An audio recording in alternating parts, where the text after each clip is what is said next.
ምንድነው ዘመናዊነት? ምንድነው ስልጣኔ? ይሄን መለየት ያስፈልጋል። አጭር ቀሚስ መልበስ ነው ስልጣኔ? የተቀደደ ሱሪ ማድረግ ነው ስልጣኔ? ጉልበት ላይ የሚደርስ ሱሪ ማድረግ ነው ስልጣኔ? ደረትን ማሳየት ነው ስልጣኔ? ሂማን ሄርን ብቻ እየገዙ እሱን መቀጠል ነው ስልጣኔ? ኃጢአታችንን እግዚአብሔር ሰውሮልን ሳለ እኛ ደግሞ ገላችንን መሰወር ምንድነው ያቃተን? በእውነት በዓለማዊ ትምህርትና እንግዳ በሆኑ መጤ ስርዓቶች አትወሰዱ። ለመናገር ብዙዎቻችን ለኩነኔ ለፍርድ ራሳችንን እያመቻቸን ለዝሙት ራሳችንን እያጋለጥን ያለን ራሳችን። አሁን እኛም ሀገር አሉ እንደዚህ አይነት ሰዎች። መውለድ ፈልጋለሁ ማግባት ግን አልፈልግም። በጣም ግን አሳዛኙ ምን እንደሆነ ታውቃላችሁ? ይሄ ዘር የአባቷ ሁሉ ሊሆን ይችላል፣ የወንድሟ ሁሉ ሊሆን ይችላል። አያችሁት? የነ ሞዓብና የነ አሞን ታሪክ ሲመጣ አሁን እናንተ ዘመናዊ የምትሉት ዓለማዊነት ነው የሚባል ያኛው ገላችንን እንኳን ሸፍንን ብንሄድ ምን ኖራለሁ በእውነት። ስለዚህ ምንድነው የሚያደርገን ዘመናዊነቱ? ግብዝ። ወደፊት ማህበራዊ ህይወቶች ይቀራሉ። ወደፊት ሰርግ በዲጂታል ዓለም ይሆናል። ይሄን ታውቃላችሁ? ሙሽራው ኢትዮጵያ ሆኖ ሙሽራይቱ አሜሪካ ሆኖ ይጋባሉ። እሱ አዛው ነው። አባቶቻችን ይህን ይገልጡታል። ዘመናዊነትን ደግሞ የሚባለው በአባቶቻችን ትርጉም በዘመናት የማያረጅ እግዚአብሔርን እያመለኩ መኖር ነው። ክርስቶስን በአካል አግኝቶ በራእይ በትንቢት በምን አይደለም፣ በአካል አግኝቶ እያዩት እየዳሰሱት መኖር ማገልገል ዘመናዊነት ማለት እኮ ይሄ።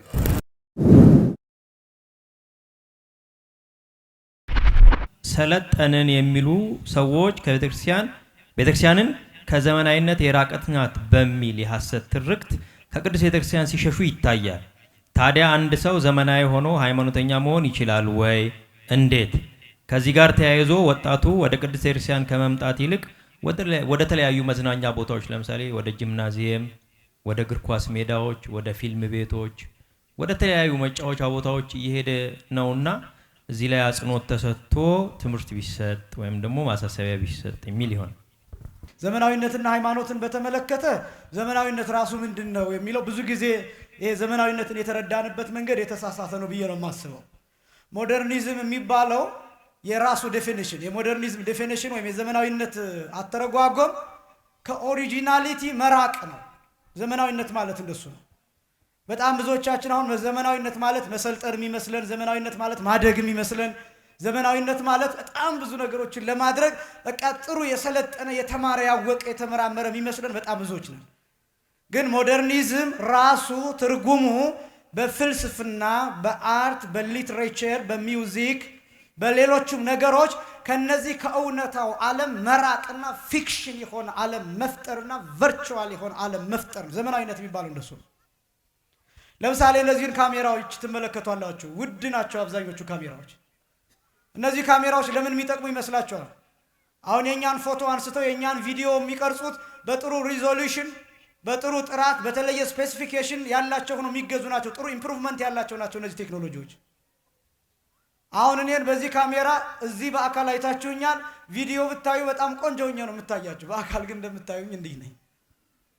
ለምን? ካሜራው የሚገጠምላቸው ነገሮች ያለውን እውነት ሌላ ነገር አስመስሎ ነው የሚያሳየው።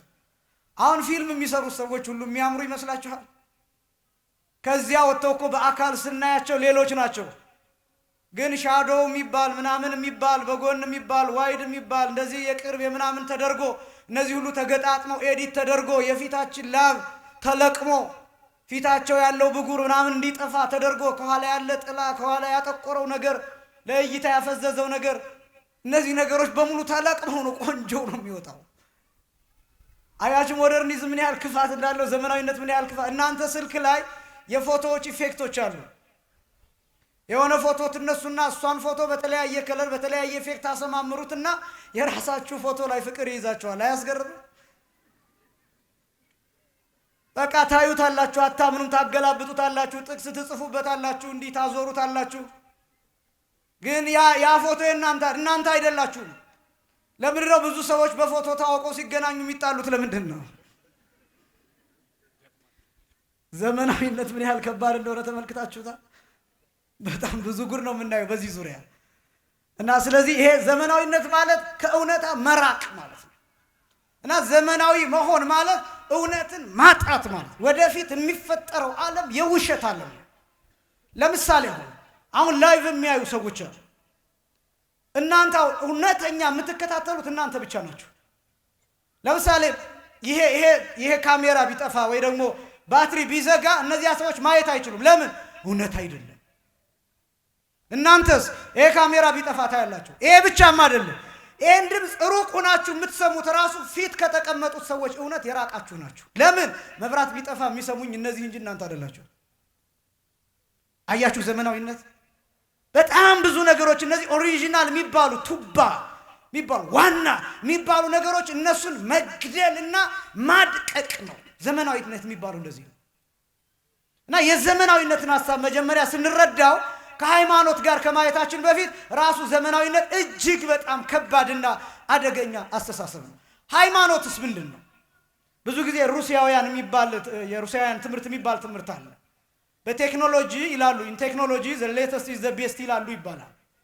ቴክኖሎጂ ላይ በጣም ጥሩ የሚባለው ሌተስቱ ነው ማለት ከትናንትናው ይልቅ ዛሬ የሚወጣው የሚመረተው ምርት በተለየ ስፔሲፊኬሽን ነው የሚመረተው። ስለዚህ አፕዴት የተደረገ ነው በተወሰኑ ነገሮች። ስለዚህ ኢን ቴክኖሎጂ ዘ ሌተስት ኢዝ ዘ ቤስት በት ኢን ክርስቲያኒቲ ዘ ኦልደስት ኢዝ ዘ ቤስት ይባላል። በክርስትና ግን ጥሩ የሚባለው የቀድሞው ነው የጥንቱ ነው። ለምን? እውነት ስለሆነ። አያችሁ ብዙ እውነቶቻችንን አጥተናል በዘመናዊነት ምክንያት። ብዙ እውነቶቻችን ተጨቁነዋል። ብዙ እውነቶቻችን ተቀብረዋል። ብዙ እውነቶቻችን እውነት ሆነው እንዳይታዩ እንዳይገለጡ ዘመናዊነቱ ቴክኖሎጂው አስተዋጽኦ አድርጓል። ስለዚህ ፎቶ እየተነሳን ፎቶአችንን እንወዳለን። ለዚህ ነው ቀዳሹ ሳይቀር ቤተ መቅደሱ ሰልፊ እየተነሳ ማሳየት የሚፈልገው ለዛ ነው። አያችሁ ከእውነታ መውጣት ይፈልጋል። ምን አይነት ካህን እንደሆነ ማሳየት ይፈልጋል። ከዚያስ ለድምፁ ኢፌክት ይጨምርለታል። ቆንጆ ድምጽ እንዳለ ለምሳሌ ቲክቶክ ላይ ሊፕሲንግ የሚሰራል አይደለም? ከሆነ መዝሙር ጋር የሚሰራው ሰውየው የሚዘምር ነው የሚመስላችሁ አይደለም? ሰውየው ምናልባት በድምፁ የሚዘምር ውሻ የማይጠራ ሊሆን ይችላል። ስለዚህስ ምን ያደርጋል? የጥሩ ዘማሪ ዝማሬ እያሰማ እሱ ይንቀሳቀሳል። የሌለንን ነገር ለማሳየት ነው ጥረት የምናደርገው። የሌለን ነገር በቃ ሁሉ ነገር እንዳለ ሱባኤ ስንሄድ ሱባኤ እንደምንገባ ማሳየት እንፈልጋለን ለሰዎች። ጸሎት እየጸለይን ስዕል ስር ወድቀን ፎቶ መነሳት እንፈልጋለን። ካሜራው ዞር ሲልስ እኛ ስዕሉ ስር እንጠፋለን አብረን። በጣም ከባድ እኮ ነው። ያዘንን መስለን በካሜራ ለመታየት መሞከር፣ እያለቀስን መስለን በካሜራ እያለቀስን እየታየን መሞከር። ካሜራው ዞር ሲልስ የለም ፊታችን ንጹህ ነው። ስለዚህ ምንድነው የሚያደርገን? ዘመናዊነቱ ግብዝ እንድንሆን ያደርገናል። ይሄ ብቻም አይደለም። ወደፊት ማህበራዊ ህይወቶች ይቀራሉ። ወደፊት ሰርግ በዲጂታል ዓለም ይሆናል። ይሄን ታውቃላችሁ? ሙሽራው ኢትዮጵያ ሆኖ ሙሽራይቱ አሜሪካ ሆኖ ይጋባሉ። እሱ አዛው ነው። የሚያስፈልገው ምንድነው? ልክ እንደ ዙም ቪዲዮ አለ አይደል? ልክ እንደዛ ነው የሚያስፈልገው። እሱ እዚህ ለብሶ ብቅ ይላል፣ እሷ እዛ ለብሳ ብቅ ትላለች። ተጋብተዋል በቃ። የእሷ ሚዞች ከእሷ ጋር በቪዲዮ ይገባሉ፣ የእሱ ሚዞች በዚህ ከእሱ ጋር በቪዲዮ ይገባሉ። ስለዚህ ተጋብተዋል ይባላል። አያችሁ ምን እየተሰራ እንደሆነ ታውቁታላችሁ። ብዙ ነገር በቴክኖሎጂ ምን እየተሰራ ይሄ ነው ወይ ዘመናዊነት? መተጣጣት ነው ወይ? በአካል መተላለፍ ነው ወይ ዘመናዊነት? ምንድነው እያደረገን ያለው? ምንድነው እያመጣ ወደፊት እንዳንቀባበር ያደርጋል። ለምሳሌ አንዱ ወንድሙ እዚህ ቢሞት እሱ አሜሪካ ሆኖ እዛ ሆኖ ይቀብረዋል። በምን? በቪዲዮ። ሰውየው ጉድጓድ ሲገባ ሲቀበር እያየ እሱ እዛ ሆኖ ጋቢ ደርቦ ያለቅሳል። አያችሁ ከወንድሙ ጋር ይለየዋል ዘመናዊነት። ስለዚህ ዘመናዊነትን የተረዳንበት መንገድ የተሳሳተ ነው። አንደኛ። ሁለተኛ ስልጣኔ ወይ ደግሞ ሲቪላይዜሽን የሚባለው ደግሞ ከዘመናዊነት በተለየ መንገድ ስልጣኔ ማለት የሰው ልጅ በተፈጥሮ ላይ ሲሰለጥን እንጂ ተፈጥሮ በሰው ልጅ ላይ ሲሰለጥን ማለት አይደለም። በደንብ ስሙ። ለምሳሌ ስልካችሁ እናንተ ላይ ሲሰለጥን ሳይሆን እናንተ ስልካችሁ ላይ ስትሰለጥኑ፣ እናንተ ቴክኖሎጂው ላይ ስትሰለጥኑ ነው ሲቪላይዜሽን የሚባለው ስልጣኔ የሚባለው ማወቅ የሚባለው ዕውቀት የሚባለው እሱ ነው። ስልካችሁን ካዘዛችሁት ቅድም እንዳልናችሁ ለምትፈልጉት ዓላማ ብቻ ከተጠቀማችሁት እናንተ ስልካችሁ ላይ ሰልጥናችኋል። ስልካችሁ ግን እናንተን ሳትፈልጉት ቪዲዮ እንድታዩ እያደረጋችሁ ከሆነ ስልኩ እናንተ ላይ ሰልጥኗል። ስልኩ የሰለጠነ ነው፣ እናንተ ደግሞ ፋራ ናችሁ ማለት ነው በዘመኑ አነጋገር። አያችሁ ቴክኖሎጂው ሰልጥኗል። ቴክኖሎጂው የሰለጠነ ነው፣ እናንተ ግን ገና ናችሁ ማለት ነው። ሰው መጠጥ ከሰለጠነበት ተፈጥሮ ከሰለጠነበት የሰው ልጅ እኮ አይምሮ በጣም ምጡቅ ረቂቅ ሆኖ ነው የተፈጠረው። እና ፍጥረታት ላይ ያለንን ስልጣኔ እሱ ነው ስልጣኔ የሚባለው። አባቶቻችን ይህን ይገልጡታል። ዘመናዊነትም ደግሞ የሚባለው በአባቶቻችን ትርጉም በዘመናት የማያረጅ እግዚአብሔርን እያመለኩ መኖር ነው። ሁልጊዜ አዲስ የሆነውን ስርዓት፣ ሁልጊዜ አዲስ የሆነውን ክርስቶስን፣ ሁልጊዜ አዲስ የሆነውን የክርስቶስን ሥጋና ደም፣ ሁልጊዜ አዲስ የሆነውን የቤተክርስቲያን ስርዓት፣ ሁልጊዜ ዓለምን አዲስ የሚያደርገውን ክህነት እሱን ነው። ሁልጊዜ በንስሐ አዲስ መሆን ነው። የኛ ቤተክርስቲያን አነጋገር ክርስቶስን ዘመናዊ፣ እግዚአብሔርን ዘመናዊ ብለው ይጠሩታል። ለምን? በዘመን የሰለጠነ ስለሆነ፣ የዘመናት ባለቤት ስለሆነ። ክርስቲያን ማለት እንደሱ ነው። ዘመናውያን መሆን ከፈለጋችሁ ዘመንን እርገጡ፣ ጊዜያችሁን እርገጡት። ምን ማለት ነው? ዘመንን መርገጥ ማለት በንስሐ እርገጡት፣ ኃጢአት ባለመስራት እርገጡት፣ ባለማርጀት እርገጡት፣ በመታደስ እርገጡት፣ በመለወጥ እርገጡት፣ በመመለስ እርገጡት፣ ሥጋውን ደሙን በመቀበል እርገጡት። ከዚያስ ከቅዱሳን ጋር መገናኘት፣ ካለፉት ቅዱሳን ጋር ከሚመጡት ቅዱሳን ጋር ማውራት በጥበብ በእውቀት። በነገራችን ላይ የክርስትና አንዱ ኮንሰፕት ታይም ጋፕን ዜሮ ማድረግ ነው። ጊዜ የሚባለው ነገር ዜሮ ማድረግ ነው። ጊዜ የሚባል ነገር የለም። ለምሳሌ አንድ ሰው ዛሬ መጥቶ አሁን አንድ ሕፃን 40 ቀን ወይም አንዲት ሴት በ80 ቀን ብትጠመቅ የት እንደምትጠመቅ ታውቃላችሁ? ልክ ከጌታ ጎን የሚፈሰውን ቅዱስ ውሃ ነው የምታገኘው። ከዚያስ እሷም በኩር ናት፣ እኔም በኩር ነኝ፣ እናንተም በኩር ናችሁ። እኩል ነው የምንሆነው። መንግስተ ሰማያት ስንገባ ዛሬ የተጠመቀችው የዛሬ 500 ዓመት የሚጠመቀው ጋር በኩር ሆነን ነው መንግስተ ሰማያት የምንገባው። አያችሁ፣ ታይም ጋፕ ዲስታንስ ጋፕ የሚባል ነገር በክርስትና የለም። ርቀት የሚባል ነገር የለም።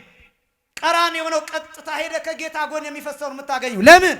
በጸሎት በቃለ እግዚአብሔር በስመ እግዚአብሔር ውሃውን ከክርስቶስ ጎን የፈለቀውን ቅዱስ ውሃ ማድረግ ስለሚቻል በጣም ብዙ ኃይል አለ እናንተ እጅ ላይ። ክርስትናው ላይ ብዙ ጥበብ አለ። አባቶቻችን እኮ አውሮፕላን ተጠቅመው ታይሆን አንሳይ ስሆ ዘበመንፈስ በሚባል ረቂቅ በሆነ ሁሰት ወይም እንቅስቃሴ በሰከንዶች ውስጥ ከዚህ ተነስተው አሜሪካ ደርሰው መመለስ ይችላሉ።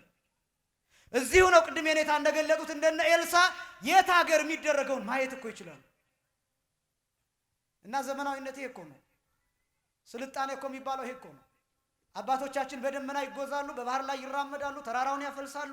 ስልጣኔ እኮ ማለት እኮ ይሄ እኮ ነው። ድንጋዩን ዳቦ ማድረግ ይችላሉ። ስልጣኔ ማድረግ ይሄ ነው። ቅድም የገለጥነው ባህር መክፈል ስልጣኔ ማለት እኮ ይሄ ነው። የሰዎችን ችግር መፈወስ፣ አጋንንትን ማባረር፣ ሰዎችን ማዳን፣ ርኩሳን መናፍስትን ማሰር፣ ይሄ እኮ ነው ዘመናዊነት የሚባለው። ስልጣኔ እኮ የሚባለው ይሄ እኮ ነው። ህብስትን ቅድም እንደገለጡት የኔታ ወደ ስጋነት ወደ ደምነት መቀየር ስልጣኔ እኮ ማለት ይሄ ነው። መንፈሳዊ ስልጣኔ የሚባለው እኮ ይሄ ነው። በአንድ ቃል መስራት ጌታ ይሄ ደሜ ነው ይሄ ስጋዬ ነው ብሎ በተናገረበት ቃል ለዘላለም ይችን ቃል መጠቀም ይሄ እኮ ነው ስልጣኔ የሚባለው። የቢግ ባንግ ቲዮሪ የሚያወራል አንድ ሳይንቲስት ብትጠይቀው 1 × 10 raised to -14 ወይም -14 ዲያሜትር ያለው ዶት ፈንድቶ ነው ዓለም የተፈጠረው ይላል። በጣም እኮ አስደናቂ። 1 × 10 raised to -14 ዲያሜትር ያለው ዶት ነጥብ የሚያክል እሱ ፈንድቶ ነው ዓለም ይሄ ዩኒቨርስ የተፈጠረው ይላል። እኛ ደግሞ ምን እንላለን? ቃል ተነግሮ ይሄ ዓለም ተፈጥሯል። እግዚአብሔር ይሁን ብሎ ተናገረ፣ ይሄ ሁሉ ዓለም ተፈጠረ። ከዚያስ እንደገና መጣ ክርስቶስ ስጋ ለብሶ። ከዚያስ ይሄ ስጋዬ ነው ይሄ ደሜ ነው አለ። አንድ ጊዜ በተናገረው ቃል ስጋና ደም እየሰጠን እንኖራለን። በአንዲት ቃል ብዙ ተባዙ ምድርንም ሙሏት ብሎ በተናገረው ቃል ይሄ ሁሉ ሰው አለ። ወደፊትም ትውልድ ይቀጥላል፣ አይቋረጥም። ልክ ክርስቶስ ደግሞ መስቀል ላይ አንድ ጊዜ በተናገረው ቃል ዓለም እየዳነ ይኖራል። ይሄ እኮ ነው ስልጣኔ መረዳት። ይሄ እኮ ነው ደግሞ በጣም ብዙ ፍልስፍና እንይ ከተባለ እንደ ቅኔ ያለ ፍልስፍና የት አለ? እንደ ዜማ እንደ ድጓ ዜማ ያለ ፍልስፍና የት አለ? እንደ አቋቋም ያለ ስርዓት የት አለ? በየትስ አለ? 1 ሚሊዮን ሰው ተሰብስበው ቢጮኸው ጸናጽሉ ማይዛባ የከበሮው ምት ማይፋለስ በጣም እኮ አስደናቂ ነው። ከዚህ በላይ ዘመናዊነት ምን አለ? ከዚህ በላይ ጥበብ ምን አለ? ስለዚህ ዘመናዊነትን አስቦ የተረዳንበት መንገድ የነሱን ብጣሽ መልበስ፣ የነሱ መጫወቻ መሆን። በነገራችን ላይ ዘመናዊነቱ እነሱን አሁን ምን ያህል እየጎዳቸው እንደሆነ ይታወቃል። አሁን በጣም ብዙ ዘራቸው እየጠፋ ያሉ ሀገራት አሉ። ታውቃላችሁ? የኔታ አይተውታል። አውሮፓ ውስጥ በጣም የነሱ ዘር እየጠፋ በስደተኛው እየተተካ ስለሆነ አሁን ምን እያደረጉ እንደሆነ ታውቃላችሁ? የዘር ባንክ የሚባል አለ። ጸያፍ ሊመስል ይችላል። የዘር ባንክ ማለት የወንዶች የዘር ፍሬ የሚከማችበት ማለት ነው። ግልጽ መሆን ስላለበት ይሄ የወንዶች የዘር ፍሬ የሚከማችበት፣ ወንዱ ዘር ሲሰጥ ማንነቱ እንዳይታወቅ፣ ፕሮፋይሉ እንዳይቀመጥ፣ ስሙ እንዳይመዘገብ ያደርጋል። ከዛ ያ ይቀመጣል። ከዛ ሴቶች ምን ማድረግ አይፈልጉም? ማግባት አይፈልጉም። ማግባት ሳይፈልጉ ግን መውለድ ይፈልጋሉ። አሁን እኛም ሀገር አሉ እንደዚህ አይነት ሰዎች። መውለድ ፈልጋለሁ፣ ማግባት ግን አልፈልግም። በጣም እኮ የሚገርም። ከዛስ መውለድ ሲፈልጉ ማግባት ካልፈለጉ ምን ያደርጋሉ? በብዙ 100,000 ገንዘብ ይከፍሉና የዘር ባንክ ያለበት ሂደው ዘሩን ተቀብለው እንዲጸንሱ ይደረጋል። በጣም ግን አሳዛኙ ምን እንደሆነ ታውቃላችሁ? ይሄ ዘር የአባቷ ሁሉ ሊሆን ይችላል፣ የወንድሟ ሁሉ ሊሆን ይችላል። አያችሁት? የነ ሞዓብና የነ አሞን ታሪክ ሲመጣ አያችሁት? የነ ሎጥ ኃጢአት ሲደገም አያችሁት? የሎጥ ልጆች ሴቶች ልጆቹ አባታቸውን በወይን አስክረው ከአባታቸው እንደጸነሱ ልጅ እንደወለዱ ታውቃላችሁ? አሁን ዓለም በስልጣኔ አስክሮን በዘመናዊነት አስክሮን ከወንድምም ይወለድ ከአባትም ይወለድ። እንደገና ደግሞ ይሄ ብቻም አይደለም። አሁን ወንዶች እንዲወልዱ እየተሰራ ነው፣ እንዲጸንሱ እንዲወልዱ 9 ወር 9 ከ5 ቀን እንዲያረግዙ። ይሄ ነው ወይ ዘመናዊነት? ይሄ ነው ወይ ስልጣኔ? እውነት ለመናገር እኛ ሞኞች ስለሆን እንጂ ዓለምን ትተን ምን ሄድበት ጊዜ አሁን ነበር። ምን መንንበት ጊዜ ሰልችተን ምን ወጣበት ጊዜ ከዚህ ዓለም አሁን ነበር። አሁን እነሱ መመለስ ይፈልጋሉ። ይሄ እንደገና ክርክር ላይ ናቸው። ዘር የሚሰጠው ወንድ ስሙ ይታወቅ አይታወቅ፣ ፕሮፋይሉ ይኑር አይኑር፣ እንዴት ይሁን የሚል ክርክሮች ናቸው። ይሄ ብቻም አይደለም። በጣም ብዙ ይሄ ግላዊነት እየበዛ ስለሆነ ሰዎች የሆነ ቦታ እንዲያወሩ ሳሎን መስራት ጀምረዋል። አረንጓዴ ነገር መስራት ጀምረዋል። ለምን? ሰው ብቻውን እየሞተ 1 ወር 1 ዓመት ሬሳው የማይገኝ ሰው አለ። ቤቱን ዘግቶ የሚሞት ሰው እርስ በርስ አይጠያየቅ፣ እርስ በርስ አይነጋገር። ይሄ ነው ወይ ዘመናዊነት?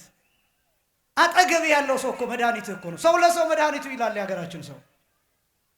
እና ምንድነው ዘመናዊነትን የተረዳንበት መንገድ? ይሄን የቤተክርስቲያኑን ሁኔታ የእግዚአብሔርን አምላክነት እሱን ማደስ ማሻሻል ነው ወይ ዘመናዊነት? እሱ ነው ወይ?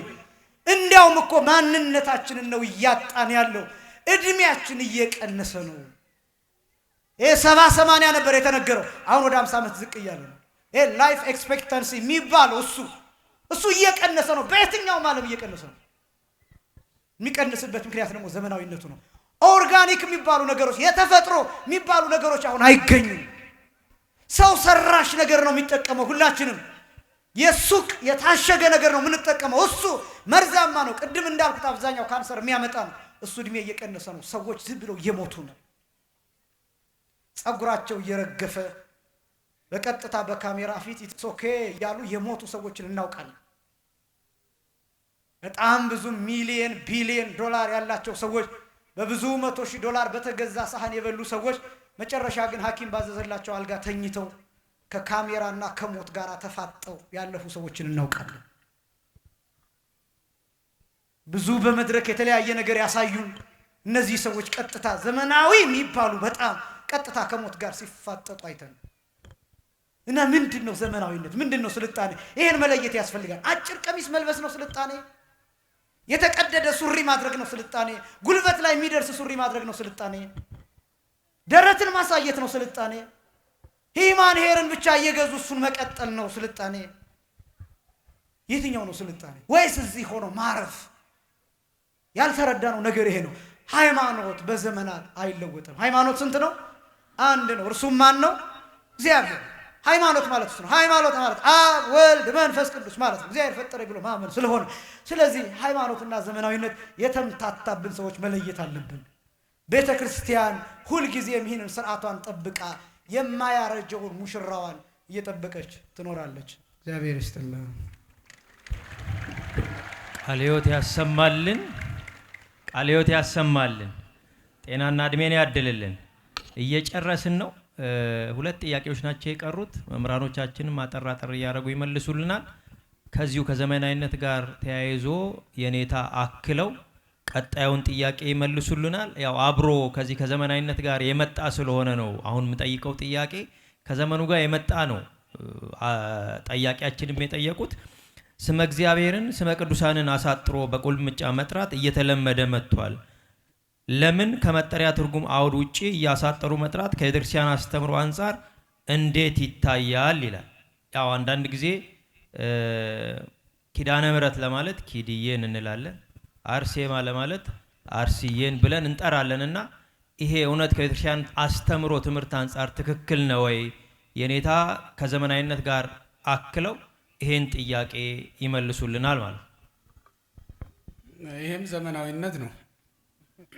ያው አሁን ለልጆቻችሁ ሁሉ ስም ስታወጡ የማይቆላምጥና የማይቆረጥ ስም አታወጡም አይደል?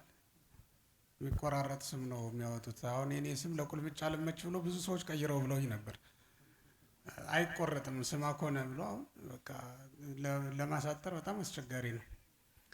ለማንኛውም እስኪ ዘመናዊ ሆኖ ክርስቲያን መሆን ይቻላል ወይ? ክርስቲያን ሆኖ ዘመናዊ መሆን ይቻላል ወይ ላላችሁት እኔም ትንሽ ነገር ብል ደስ ይለኛል።